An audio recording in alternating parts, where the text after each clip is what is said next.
Alright, everybody, hope you've had a great weekend celebrating the holidays. But it is time to start the top 5 list of 2021 here on Game Wisdom. And for number 5 this year, it is the short but surprisingly sweet gameplay of Webbed.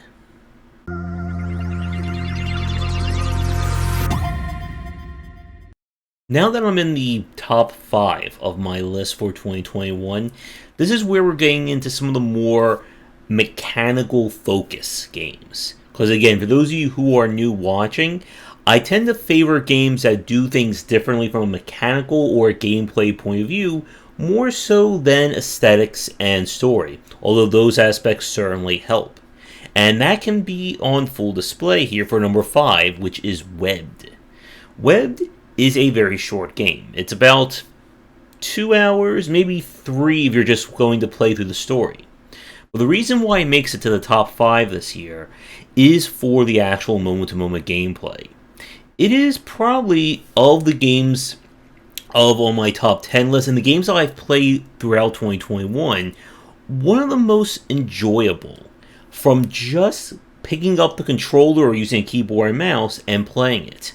One of our frequent podcast guests is, of course, Tomo Moriwaki, who originally worked on Spider-Man 2, and that's kind of his major claim to fame. And that game is one of my all-time favorite open-world titles for just the joy it is to swing around Manhattan.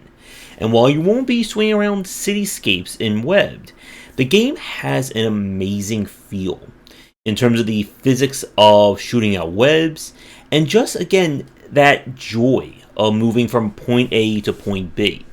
And when we played the demo of this one earlier in 2021, I think I just had a smile on my face the entire time. And it's rare for me to play a game that just has that amazing game feel to it. And it's something that we've said many times here about how important it is for a game to feel great in the player's hands. That is not like half the battle, it's maybe 3/4 of the battle sometimes, of getting someone to play and stick with a game. No pun intended with Webb there. And when a game does this right, it can elevate it beyond its own aesthetics or its story.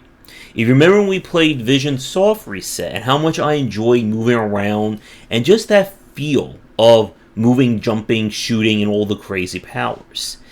It's something we see in games like Hollow Knight, and again, any action-driven game. And it is notoriously difficult to do right, especially if it is your first commercial game, or even just your first game, period. And Webbed is definitely a clear example of how that's done. And it works despite, again, just how simplistic the rest of the game is. With that said, reasons that keep it from getting higher. The aforementioned length. It at times feels more like a prototype or a proof of concept for the mechanics and the systems, as opposed to a full game from beginning to middle to end. A few days ago, at the time of this recording, I played through Donut County. And Donut County is a very short game as well. It's maybe, again, hour and a half at most. But it does tell a story. It goes through the whole arc of that.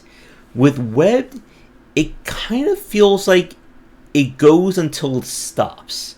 If that makes any sense. So you're just playing it and then you're at the ending. The puzzle solving with web manipulation and moving objects from point A to point B felt, I think, a little bit more cumbersome than it needed to be. And that could also just be having trouble working with those physics, as well as moving an object around. But it definitely did feel more like a low point in the game, as opposed to a creative use of the webs. And again, how great it is to move around and dodge objects and such. But with that said, we're going to wrap up my number 5 pick here. So if you haven't checked out Webbed, be sure to look at that, especially if you are working on an action or a movement-heavy game, and you're looking for inspiration in terms of getting that feel right. But with that said, do all the liking and subscribing. Check out our Discord and Patreon link down below. And come back tomorrow for my number 4 pick here on Game Wisdom, where we some of the art and science of games.